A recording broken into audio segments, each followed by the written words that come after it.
Sama se že zelo trudim, da uporabljam zero waste način življenja.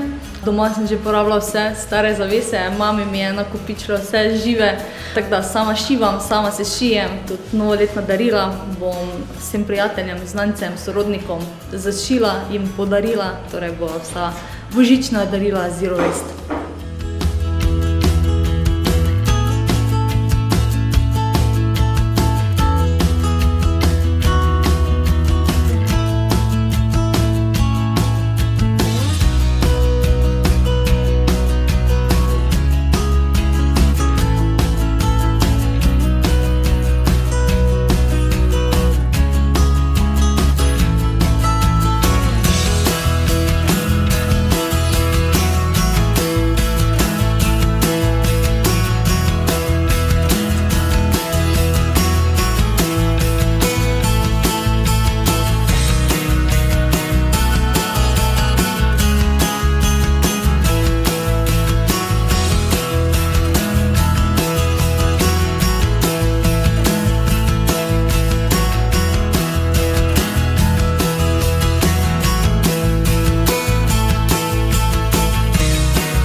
Meni je bilo predavanje super, res veliko novega sem se naučila.